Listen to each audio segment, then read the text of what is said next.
Good afternoon. And this session is called Space Telescopes and Planetary Missions.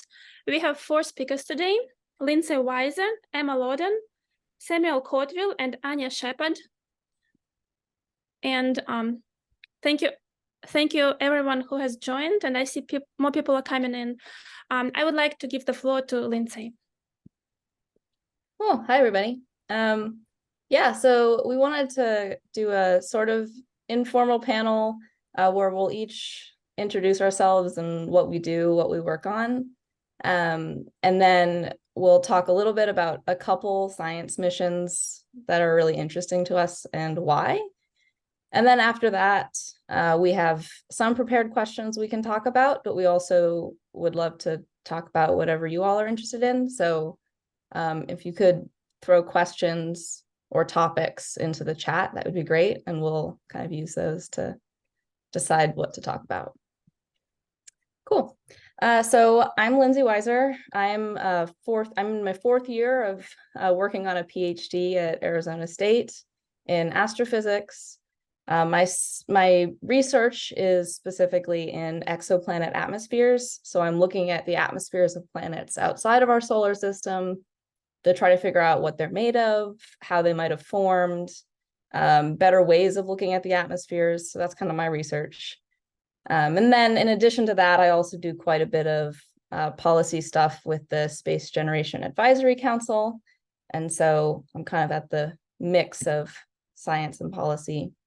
A couple missions I want to talk about. So the James Webb Space Telescope, which a lot of you have probably heard of or may have heard of, which launched not too long ago. And it's the biggest space telescope we've had yet. So a 6.5 meter telescope that was decades in the making. And I'm working a lot with that mission now, looking at kind of the most recent observations of exoplanet atmospheres and testing predictions that we've been making about what we'd see against what we're actually seeing. And so in some cases, it's great because my atmosphere models do really well. And in some cases, they do horribly. So that's what I'm working on right now, which is really fun. And then another mission I wanted to bring up is the Pandora mission. So Pandora SmallSat is on the whole other side. It's a small telescope. It's low budget, hasn't launched yet, relatively low budget. And the goal of that one is to look at stars and planets for a really long time to try to really characterize how stars change over time so that we can better understand our exoplanet observations. Because when we look at exoplanet atmospheres, what we're doing is looking at the data relative to the star. And if we don't take into account the star changing over time, we may not actually understand what's happening with the planet. And so Pandora is a cool mission planning to work on that problem and launching in a couple years. So look out for that one. Yeah. Emma, do you want to go next? Also exoplanets. Sure. So hi, everybody. My name is Emma Loudon. I am a PhD candidate at Yale. I am also in my 4th year, which feels crazy, but grad school goes by both quickly and slowly. My PhD work is focused on looking at the geometry of these exoplanetary systems. So I care a lot about how the orbits of the planets are aligned or misaligned with where we would expect them to be based on our theories of planet formation. That work is super interesting to me, especially because we found a lot of planets that are in orbits different than where we would expect them to be. So like if you think about our solar system, we have our sun, and if you imagine the sun spinning around an axis, it's like a toothpick, and the planets are orbiting on a pancake. In a lot of other systems, we kind of can imagine the toothpick coming out of the side of the pancake instead of going into the top of the stack. And that is not something we can really explain super well with our theories of planet formation and evolution. So that's what my thesis work is focusing on, trying to understand, or how do we get planets that are in those architectures and why, and what's wrong with our current theories of planet formation. I also do work with looking at astronomy and satellites and the space policy related to that. through the American Astronomical Society and their work with public policy and advocacy work in DC. Two missions that I'm really excited about. One, super related to exoplanets, is called TESS. This is kind of a follow-up mission to one of the first telescopes, Kepler, that looked at exoplanets. And what this mission does is look at planets as they go in for look for planets crossing in front of their stars and a dip in light caused by that planet. And it flags these potential planet candidates for later follow-up. So a lot of the work I do is with those TESS targets and trying to figure out what are their architectures like and do they match these found architectures already. And that one's amazing to me because we're able to tile almost the entire sky with observations, whereas previous missions kind of stared at one place in the sky. So it's getting us a bigger picture of what's going on with exoplanets.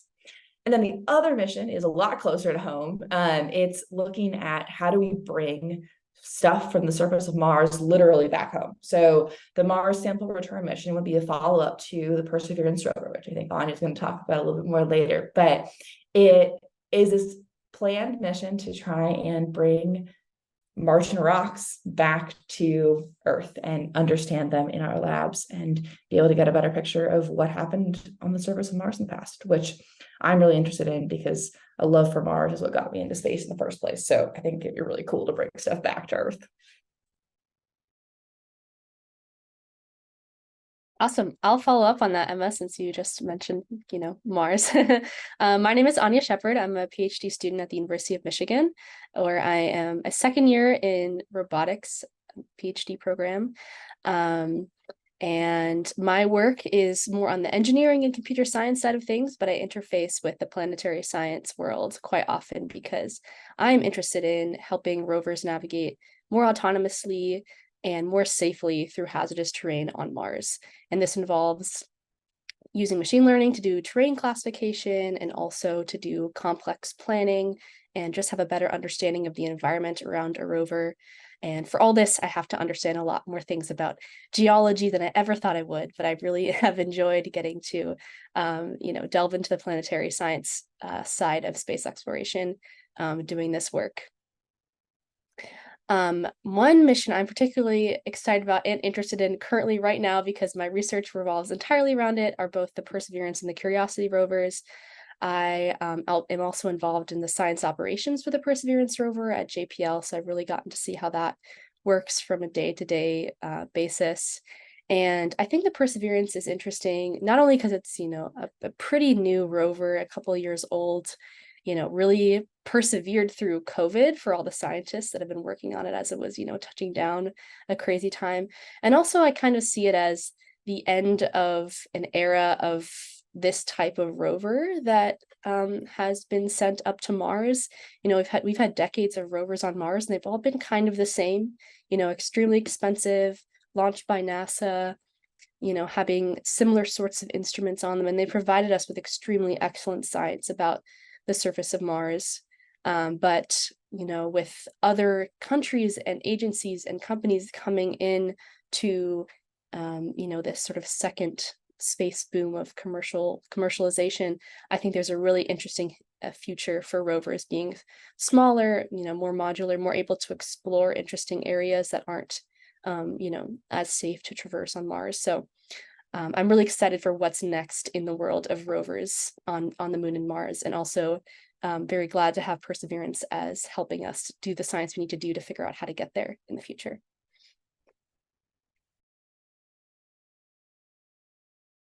All right, and then I can round it up here. I'm Sam. I'm also a PhD candidate at Arizona State University, studying planetary science. I'm also affiliated with Planetary Science Institute and NASA's Jet Propulsion Laboratory. I think I stay mainly in the solar system, particularly beyond Jupiter, so the outer solar system. Not the large planets, but all the other small little objects out there. All the moons of the gas giants, asteroids and dwarf planets out there. A lot of these objects, they're maybe in some cases they're half rock and then they're half water.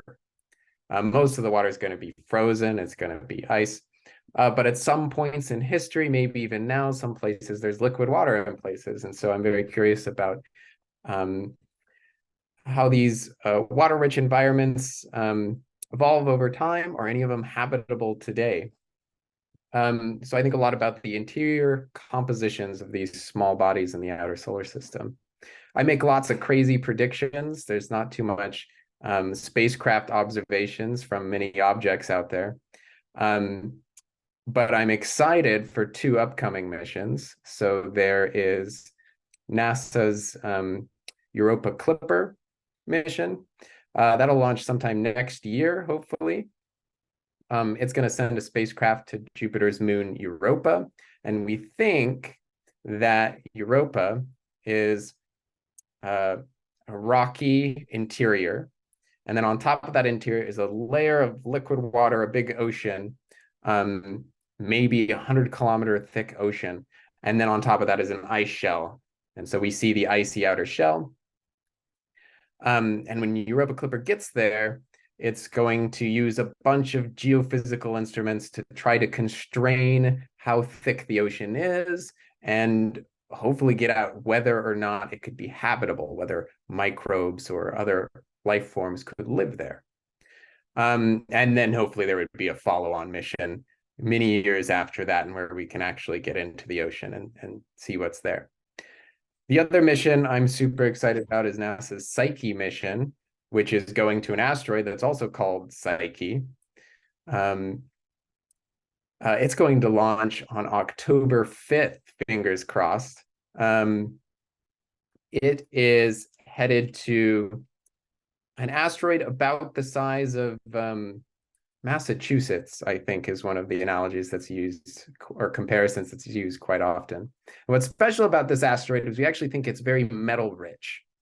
So on Earth, if you've ever used a compass, there's the core of the Earth, molten liquid metal spinning around, generating a magnetic field, and that's what causes your compass to point north.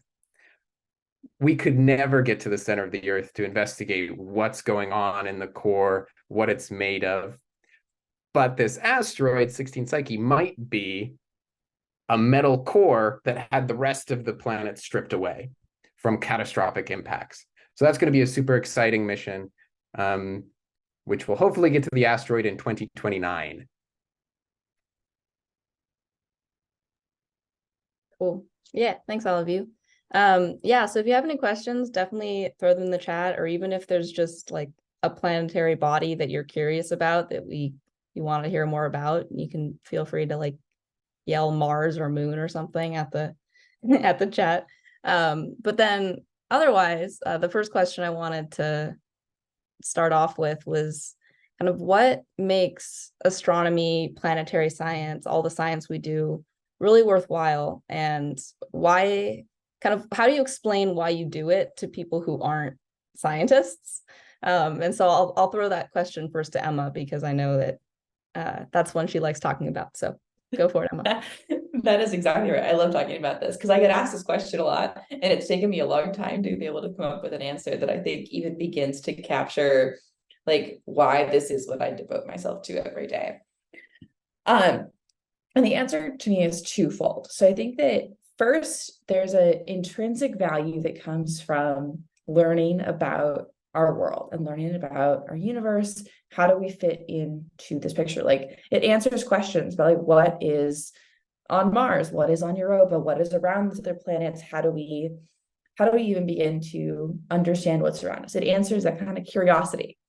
But that answer can be kind of called into question in the context of everything happening in the world around us. And that's one of the most common questions that I get asked is, if you care so much about what's happening in society, why on earth do you spend your time looking at data from telescopes that's looking light years away from us? And like, that's a valid question. I get it. And my response to that is that I think that we need to be able to find hope in order to battle all of those issues in society. And so when I look through a telescope, I'm looking at planets, I'm looking at stars, I'm looking at galaxies, but I'm also at a much more personal level looking for a source of hope. Because if I run around every day trying to battle many of the problems that are facing our world right now without something to look forward to, look up at, I'd run out of energy really quickly. So to be able to have something to draw strength from is why I love this. Because when I stand outside and I look at the stars, and I know how cheesy this sounds, but it really is how I feel. When I stand under the stars, it fills me with a kind of energy and passion to keep going in the face of climate change, in the face of pandemics, in the face of inequities in society. There's something about standing underneath this landscape of stars that probably all have other worlds around them too, that puts everything into perspective in just a really beautiful way. And for very little money, for very little people's time, we can begin to get that perspective as a world. And that has deep value, I think, as we move forward and think long-term as a society. Yeah, that was such a good answer, Emma. Wow. I think that a lot of people shy away from answering that in a comprehensive way.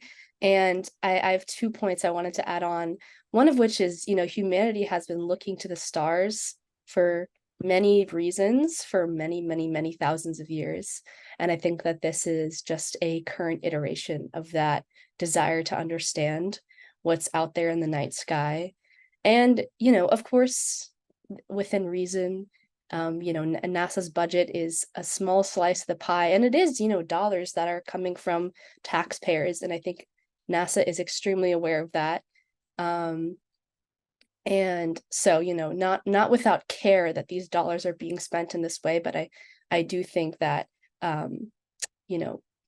it is a noble question to be pursuing about to better understand what's going on in the universe around us. And also, space is a huge industry that reflects, it's a microcosm of many societal problems that are facing us in the world today. And I think being conscientious scientists that are aware of, decolonization practices within the space industry, and just being aware of inequities that are happening within the industry, such as, where telescopes are being built and how, indigenous populations feel about that, is a very important part, at least of how I consider myself to be a part of this industry. And yeah, I'm sure that Lindsay and Emma and Samuel also are thinking about these things. So yeah, I mean, both of you have said great points. And I'll just echo something that I think you both touched on, which is that space really does inspire a different perspective on our planet than other things do. When you're thinking about going to other planets, or you're thinking about satellites orbiting our planet, you're really thinking about the planet on a global scale with a global perspective that you don't always get working on other topics. And so I think that even that in and of itself, providing that perspective to myself, but also to the rest of the world, I think is valuable in and of itself. And that there's a lot of, even for people who don't care about space, aren't interested in space, whatever it is, there's still a lot of, interesting technologies that get developed for space exploration that can then go into other things. And so the classic example that people may have heard is you can go to the NASA spin-off website, and they talk about all these technologies that were designed for space that are being used in tons of different ways around the world, whether it's water purification systems or using satellite data to inform agriculture. Like, there's tons of ways that space benefits people on Earth, even if someone doesn't care about the science necessarily at all. So yeah, that's all I'll add to that question. Any other thoughts from anyone else, or we can switch questions?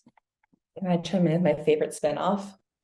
Go for it. My favorite one is that the algorithm that is used to guide the laser that is used for LASIK eye surgery is the same algorithm that was designed to dock the space shuttle on the ISS. So if you've gotten LASIK eye surgery, you've been impacted by NASA's budget. That's pretty cool. There's tons of there's something very fundamental in robotics called the Kalman filter that was used for launching like Apollo era rockets. And that's like something we still get taught in graduate school for robotics is the common filter. So that's like had a very long legacy in the space program. And also there was this instrument on the Perseverance that recently wrapped up called MOXIE, which is looking at, producing oxygen from the environment there. So that's pretty cool, and I think has some interesting applications here on Earth.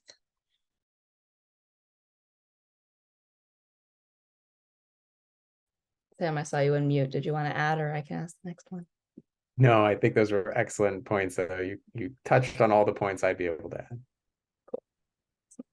Then the next one, which I'll also throw to Emma first, is talking about the impact of satellite constellations. So I think maybe in some of the other talks today or tomorrow in this conference, there were some talks about satellites and all the benefits of satellites. And so I also wanted to talk about how do big things like satellite constellations impact astronomy. So go for it, Emma.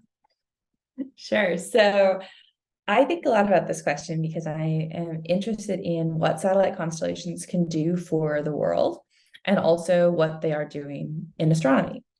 So satellite constellations are being launched to be able to increase communications, to be able to observe the Earth and do things like precision agriculture and tracking of migration and wildlife, mapping biodiversity. And then from a communication standpoint, they're a fast way to bring internet to parts of the world where it's taken a long time for fiber internet to reach.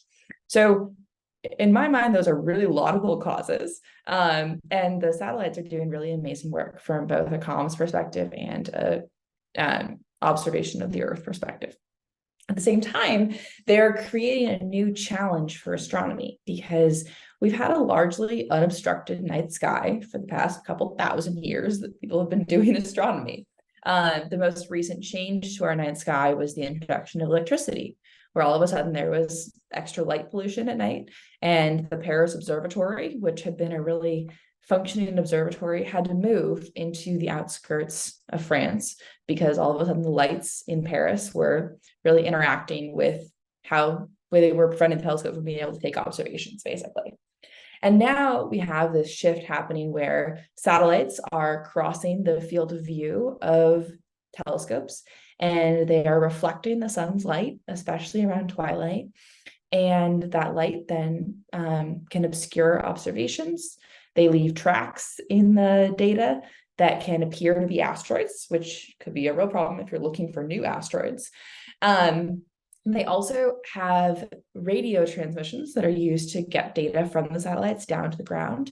And those radio transmissions can interfere with radio telescopes that are looking for signals that are in the same wavelength as the transmissions from the satellites.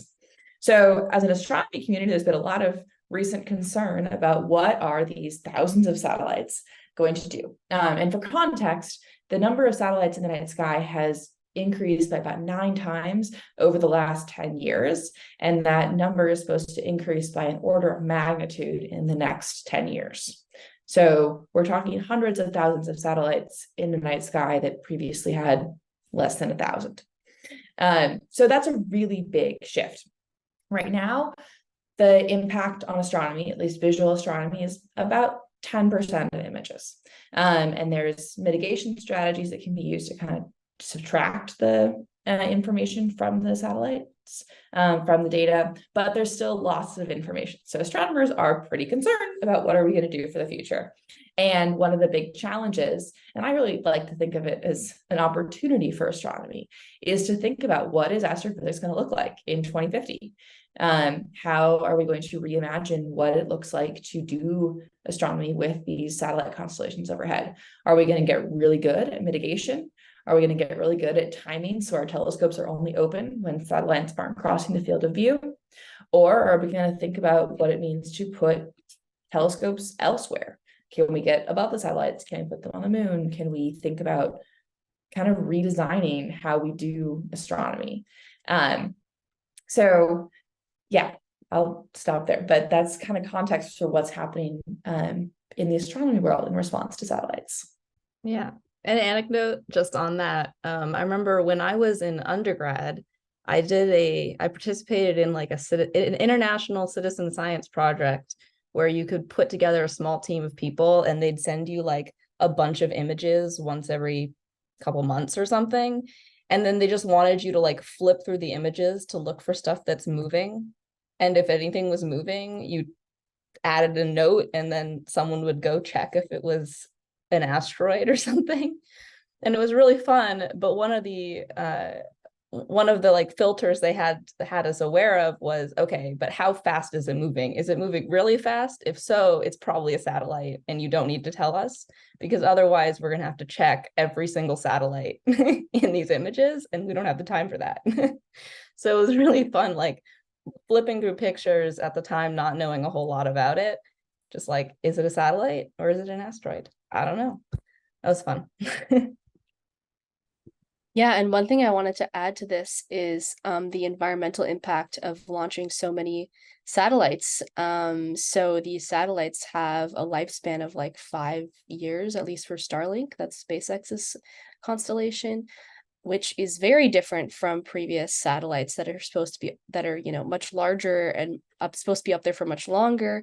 And for a long time, we sort of assumed that letting satellites kind of re-enter orbit and burn up was the safest and most environmentally friendly way to do things. But in fact, all that material is going somewhere, and all that, all those metals are just getting trapped in our atmosphere and contributing to global warming and climate change and just a whole host of things. So with this rapid increase in like thousands of satellites being launched, thousands of satellites being deorbited every 5 years, it's going to be a significant impact. And I think that we don't really understand how it's going to impact things yet. We just know it will.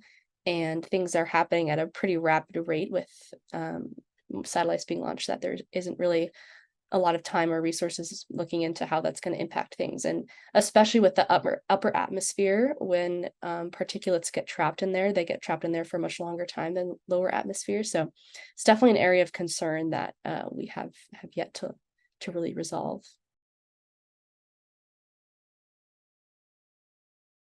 Yeah, and I'll just plug Anya for the sake of plugging Anya.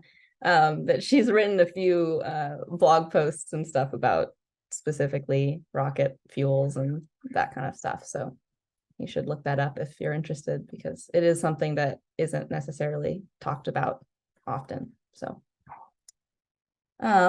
we had someone throw a question in the chat, so I will read that.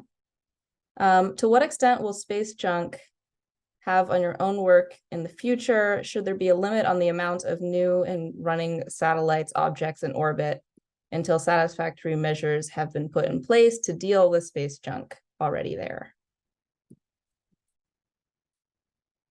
Anyone want to try to take a stab at that?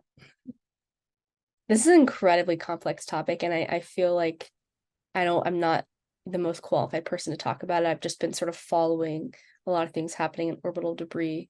But I think it's going to impact everyone in the space industry. Like, there's just no avoiding it. It's going to unilaterally affect anyone that's trying to launch anything. There's this thing called, I think it's called the Kepler syndrome, when, we hit this point where there's too many things in our, orbiting Earth, and they start to hit each other and just sort of like ricochet and just create a huge debris field. Like, we're really just done for. So I'm not really sure what the solution is here. There's lots of people trying to do things like create spacecrafts that can, collect debris, but it's extremely challenging. I mean, there's so much area to cover. It's very expensive to do this. And, debris as small as like a penny can explode the International Space Station. So, it's just like a challenge I'm glad I'm not working on, because it's just like a huge crisis at the moment. But I don't know if there's going to be any sort of enforceable limit on the number of satellites going up into into orbit, because there's so many international players. And I think the way that the US kind of sees it is, oh, if we're limiting ourselves, then that's just creating opportunity for a competitor to put things into orbit. So I highly doubt that will be a solution to this. but I'm curious to hear what other people have to say on this. Yeah, I mean, I also am not super qualified to talk on like an enforceable limit. But there are efforts going on now to try to at least track everything a lot better.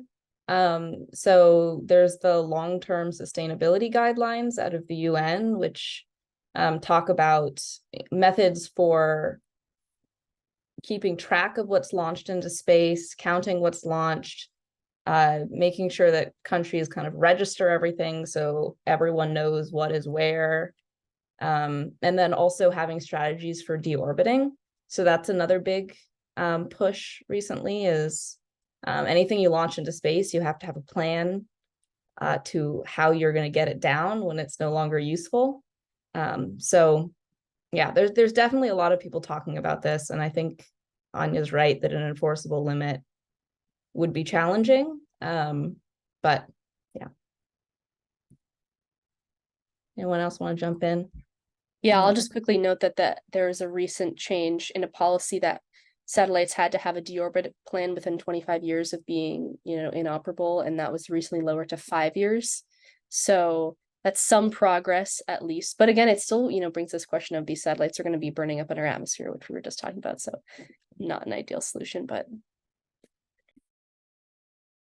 Yeah, humans don't generally have a good track record when it comes to predicting what's going to happen when we try and do new things in our atmosphere. So I think there's definitely reason to be concerned there. The FAA also just introduced a proposed new rule yesterday to apply the same kind of limits to the upper stage bodies of rockets, so that everything that's launched with an upper stage has to have plans for how it's going to come down. And the proposed rule says 25 years is one of the options, but there's one of the questions is how would the industry feel about bringing that down to 5.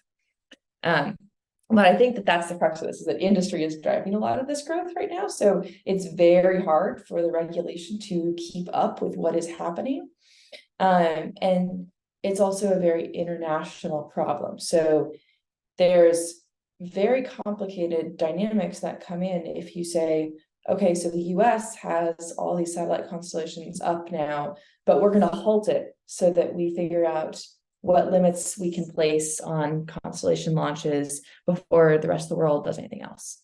Because that kind of just perpetuates the inequalities that we already have on Earth. And one of my great hopes for space exploration is that it can be a place where we kind of learn from our past mistakes and don't repeat them.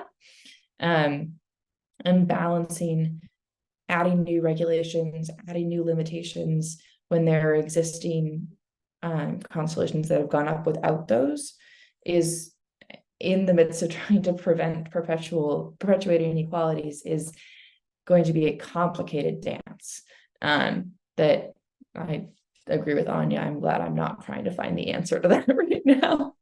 I also wanted to add one other point, which is that I think that there's a lot of the momentum is going to continue, because I heard this analogy last week and I forget exactly who said it, but the idea was that after the internet was first created, every country wanted to have their own telco. They wanted to have their own ability to have the internet, and then every country made their own. So it's unlikely that every country is going to want to subscribe to like US-based Starlink internet. So it means that we're likely to see a larger number of constellations going up as more countries become spacefaring and want to launch their own communications networks. And if this low Earth orbit communications really becomes the way of the future, then we're going to have a lot of constellations going up. So that momentum is really, I think, what's going to drive, and the regulations are going to follow, which has been the trend for pretty much every sort of environmental regulation, at least in the US. There's rarely been a case where regulation comes in before it's too late almost. I hate to phrase it that way, but that's generally been the case. So I think that momentum is what's going to drive instead of restrictions driving it. yeah, and I want to argue that it is possible for regulations, to be useful and come at a time that is useful. I think many other countries have done this. I think in the US, there is this fear of stifling innovation with regulations, a very strong fear. And I think this again, Emma, you brought up like the internet, like big tech is kind of a very good chance for the space industry to learn how the cycle of, you know, technology boom and regulation happens. And essentially the lesson is there is no regulation crackdown that happens. There is attempts, but nothing really. And you know, there's a case going on with Google right now. We'll see where that goes, but I'm very interested to see, and I would not be surprised if, you know, the regulation continues to be very slow.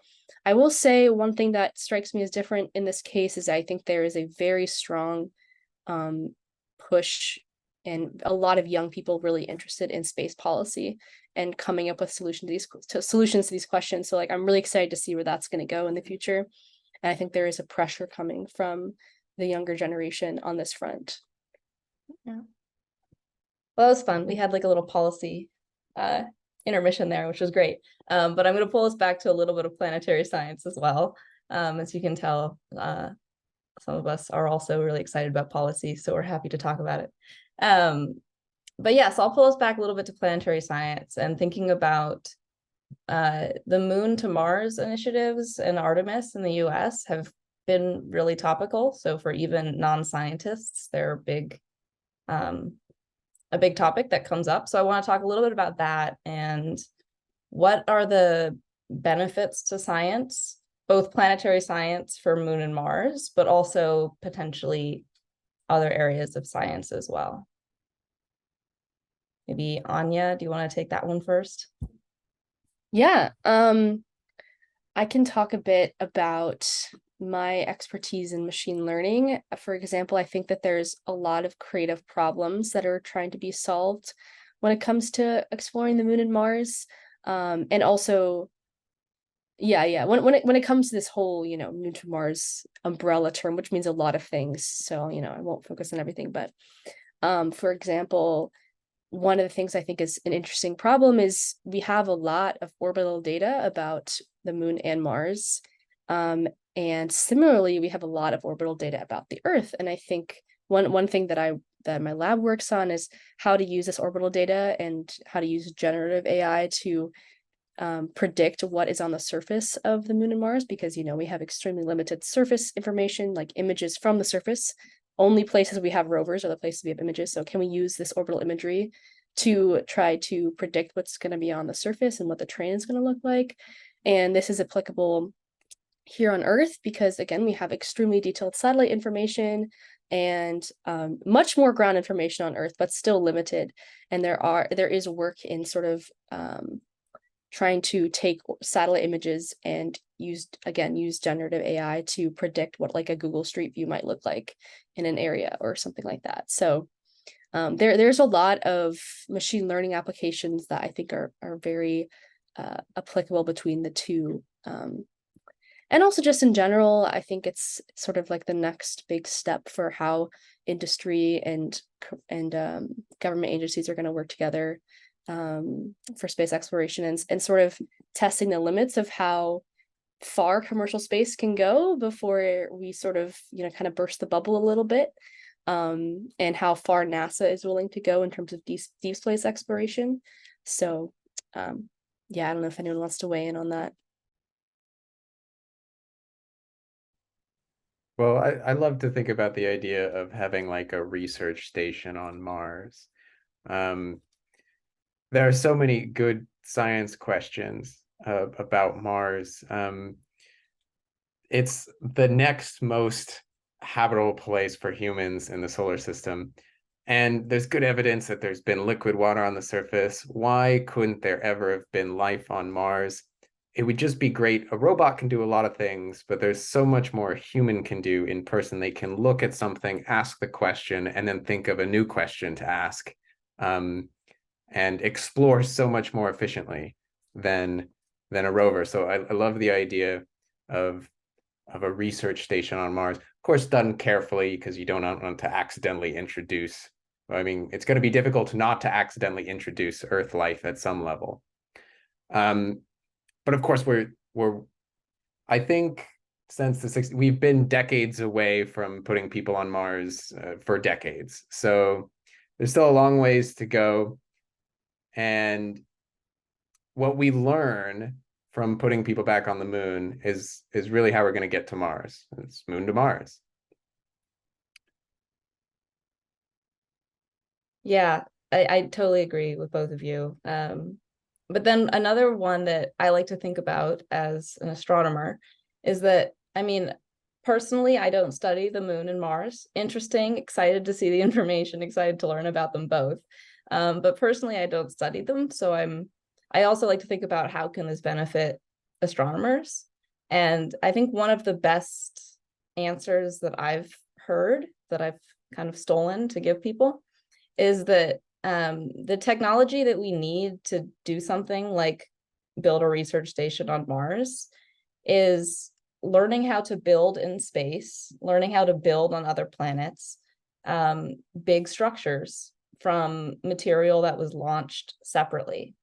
And that the skills that we get learning how to do that will also enable us to do things like building massive telescopes, like Emma had mentioned, might be important. And so, yeah, super interested in Moon and Mars, but also just the technology and the skills that we get from those initiatives could be really, really valuable to science.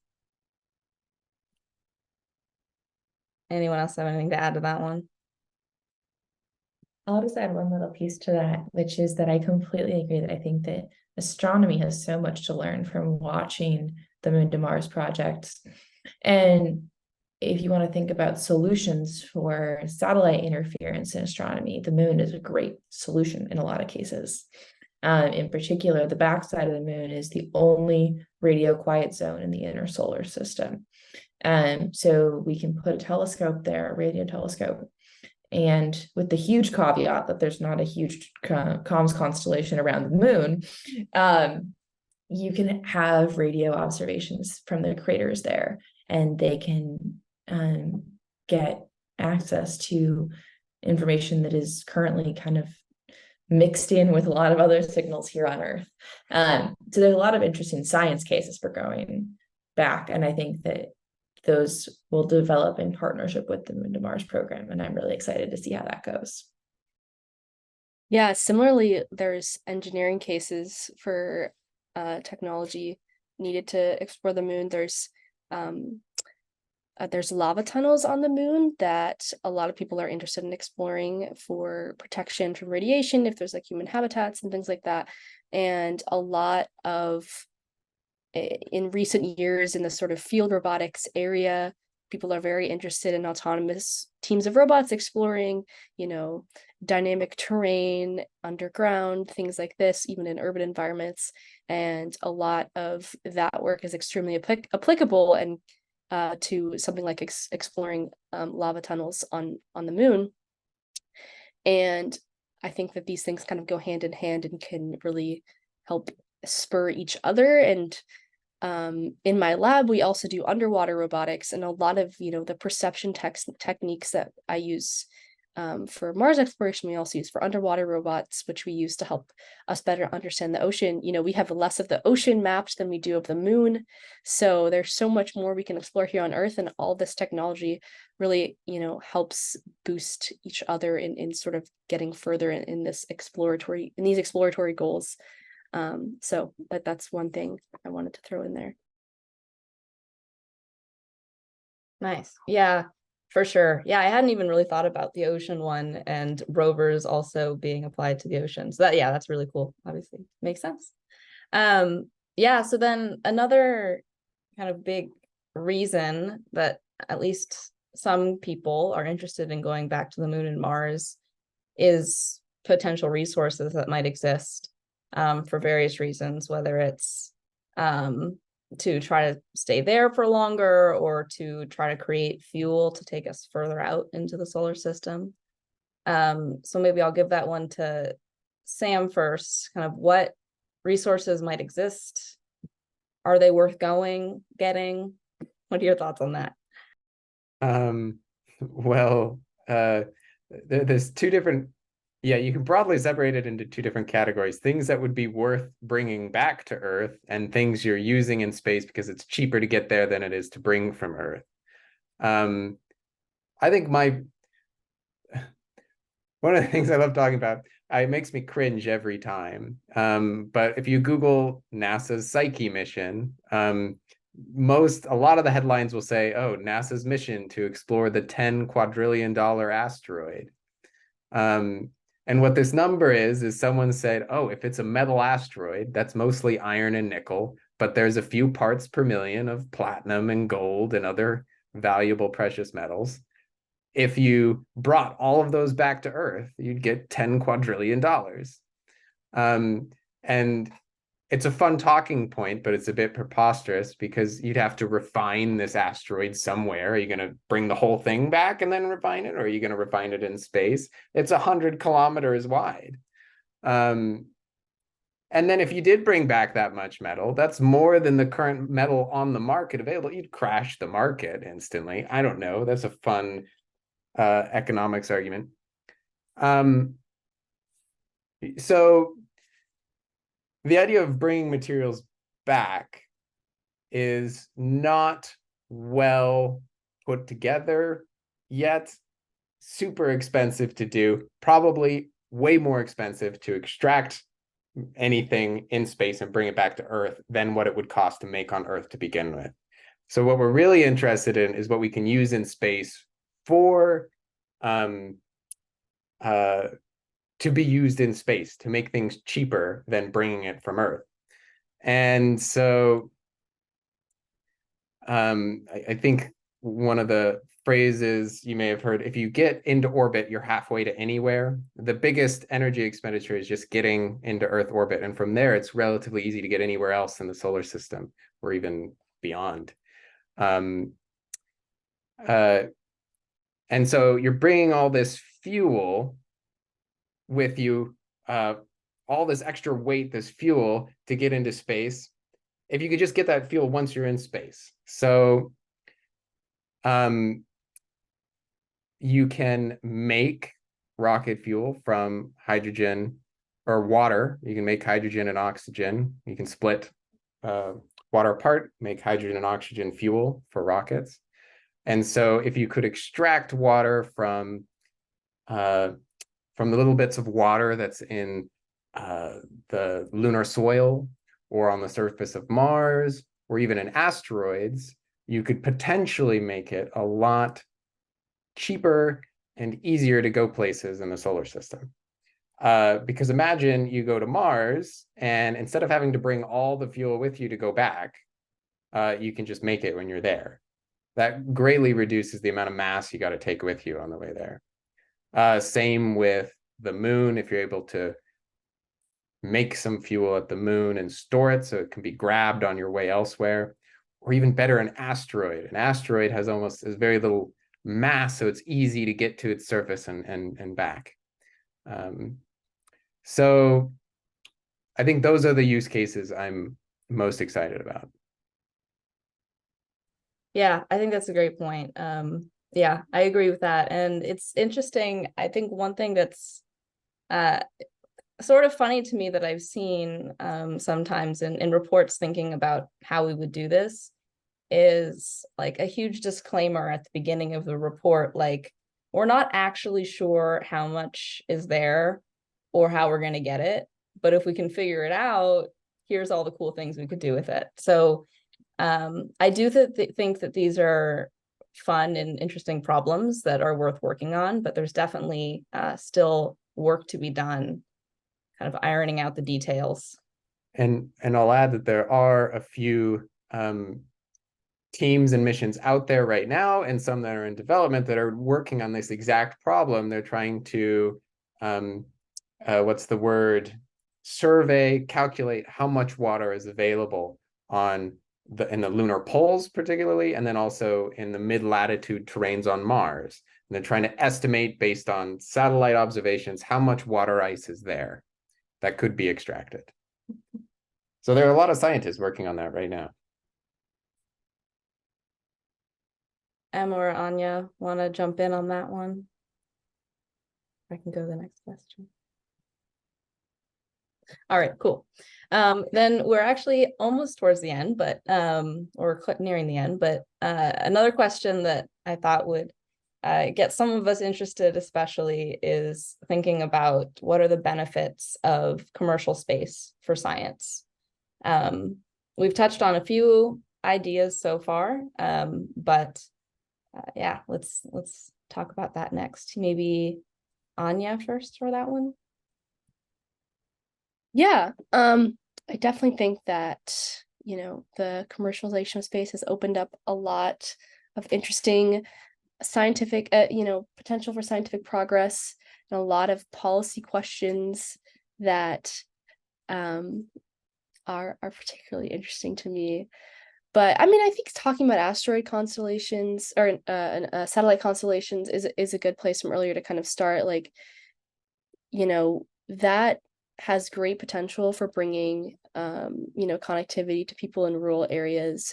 And that is not something I see happening without, the commercial involvement that's been involved with that. Also, the International Space Station is, gonna eventually be deorbited within the decade.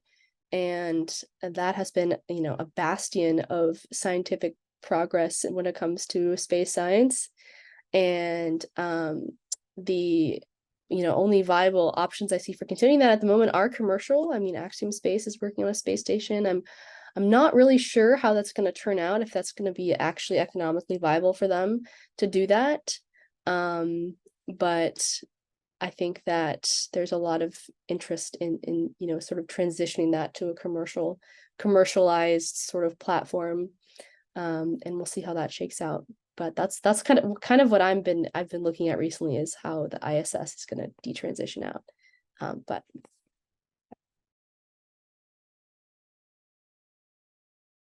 Yeah, just building on that a little bit, the thinking about, commercial space is going to be able to do, or is able to do now, a lot of the things that we've been doing in Earth orbit and low Earth orbit, creating things like commercial space stations, satellites. So having all of that can also sort of free up some NASA resources, perhaps, to go do things that are further away that commercial space hasn't quite figured out yet. So that's one thing that really excites me about it, is if commercial space can kind of handle all that stuff that NASA's had figured out for a while, it'd be great if we can then use those resources somewhere else and push the envelope even beyond that. So. And there was also just a recent news story, just commercial companies manufacturing in space, or doing more than just like promoting governmental research in space. There was that recent story about a pharmaceutical company that grows chemicals for HIV drugs in space, that wasn't able to re-enter due to some regulations not being followed. It wasn't exactly clear, but I think that was the first time I had heard about this mission that was, actively manufacturing, drug materials in, low Earth orbit. It's pretty crazy to think that we've reached a point where that seems like a viable economic option for companies. So that's pretty crazy.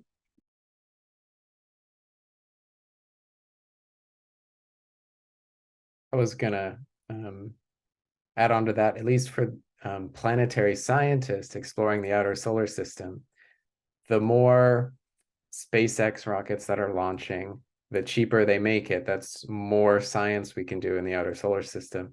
And so sometimes we have a little bit of, the astronomers, right, not so happy about the constellations, but the planetary scientists sometimes look the other way and it's like, well, wait, that means we might be able to get more rockets. So there's definitely a little bit of, what's it called? Of course, we're in line with the astronomers. We don't want to ruin observations. But also there's a little bit of benefit in more commercial space for any sort of outer solar system science. I also just kind of want to echo this theme. It relates to our last question too, about what are the resources on the moon, Mars, asteroids that we are interested in finding. And I think one of the most both cop out but also very real answers to that is we don't know, and that's what's most exciting. And there's a lot that we can figure out from the ground and from other missions, but there's a lot that we don't know. And quite often the beauty of the kind of research that's done at this level is that we're hunting for these things, but we don't quite know what we're hunting for yet. And the unexpected discoveries are oftentimes the most interesting. So as commercial space is able to, like Lindsay said, take over some of what NASA and governments have been doing close to Earth, I'm really excited for what we're going to find that we don't know we're going to find yet, and how those can be applied to future kind of trying to understand our place in the universe at a very broad level. I also want to highlight, I think that the commercial partnerships with unexpected companies are going to be a really cool part of the science that happens. There's a lot of people who are really excited about pharmaceutical science that can happen on these commercial space stations. What does it mean to be able to grow an organ in zero gravity? Does that make 3D printing that much better? Like, that kind of stuff is super cool and extends well beyond just traditional thoughts of who can benefit from space science. One of my favorite examples is the space conference that Procter & Gamble goes to, because Tide is interested in what does it mean to do laundry on the ISS. When you don't have a lot of water and you don't have gravity, what does that look like? What does a Tide pod in space look like? And that, of course, is something that has implications also for people who are on Earth in places where it's arid and you don't have a lot of water to be able to wash clothes.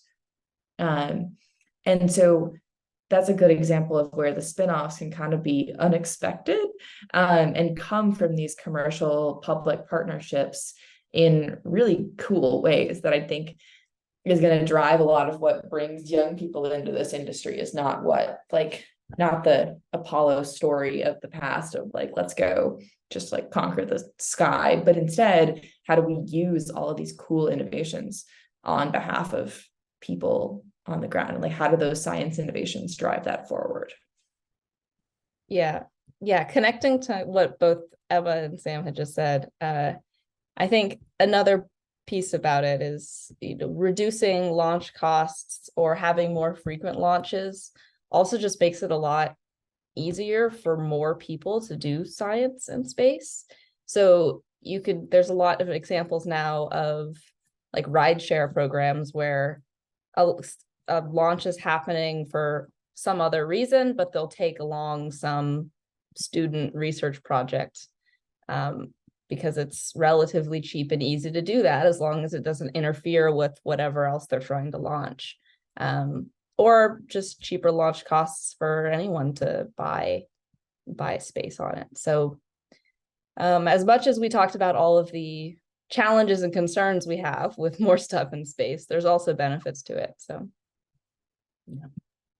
yeah, there was this company, I don't know if it's still around, at least like 2 years ago. I'm blanking on the name, but they were interested in letting seeds mutate in the radiation that's outside of Earth's atmosphere, in order to potentially see if we can just like speed up the rate at which mutations happen and at the rate at which, essentially another way to genetically modify in a natural way by letting radiation do it to seeds to see if we can get them to grow better on Earth. Because as we face, agricultural challenges. So I thought that was pretty crazy, and that's pretty cool. that seems risky. Like, how do you know what mutations are going to happen? I don't know, but they thought it was commercially viable. So Sounds like the opening chapter to a sci-fi novel disaster series. But honestly, innovative. That's funny. Cool. Yeah, so I came up with another question in the first 10 minutes because Anya was talking about rovers and cool places you can send rovers. So I wanted to ask Anya, but then also Emma and Sam, if you want to answer. If you could send a rover anywhere other than Moon, Mars, and Earth, where would you send one and why?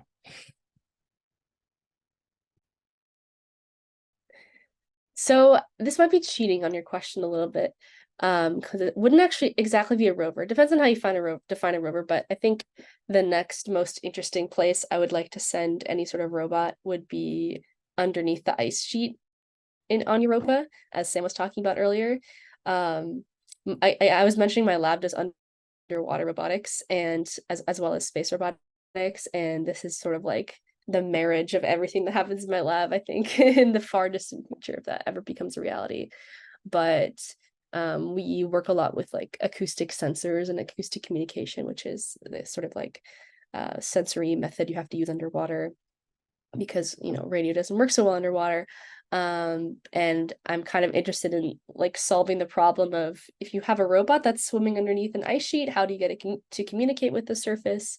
Can you use like acoustics to communicate through ice sheets? And this is a challenging problem that, you know, is expensive to research because you have to have readily available access to ice sheets. But now that I'm living in Michigan, I'm hoping this is something I can work on as it gets cold up here. But I do think there has been some work already on this. JPL had a robot named Brewy that was meant to sort of like crawl underneath an ice sheet.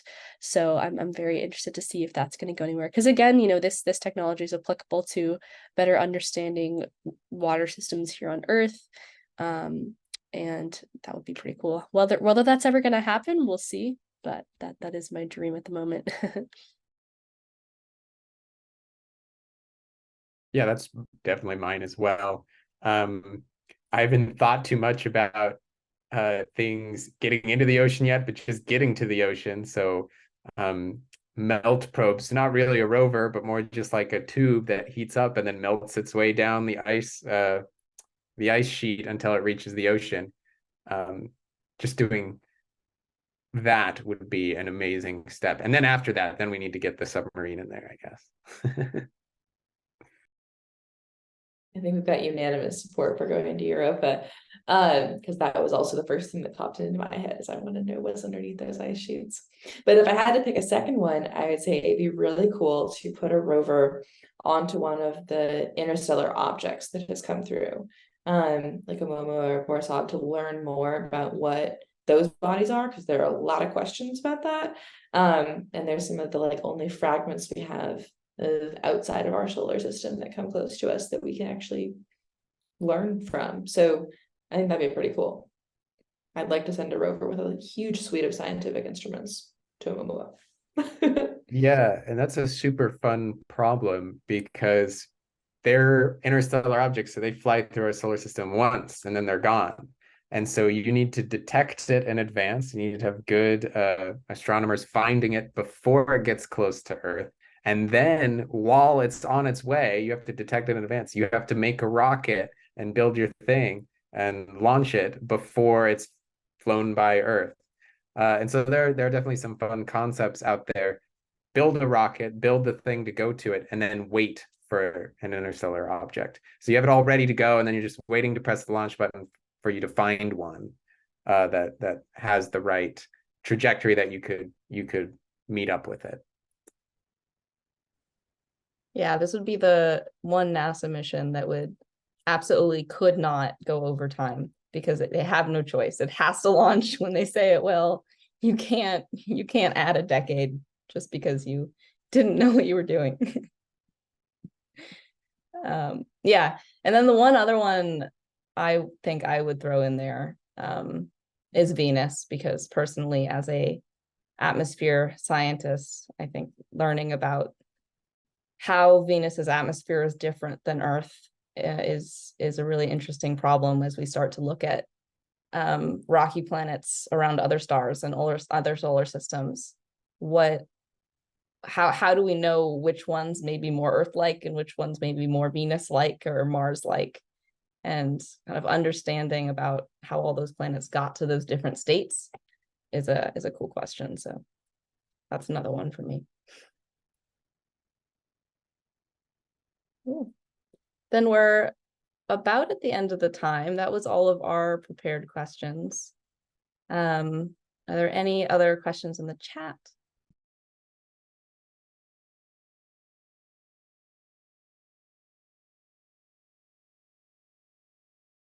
Thank you so much for a wonderful presentation. If anybody has questions, please type them in the chat. Otherwise, we are going to end the session.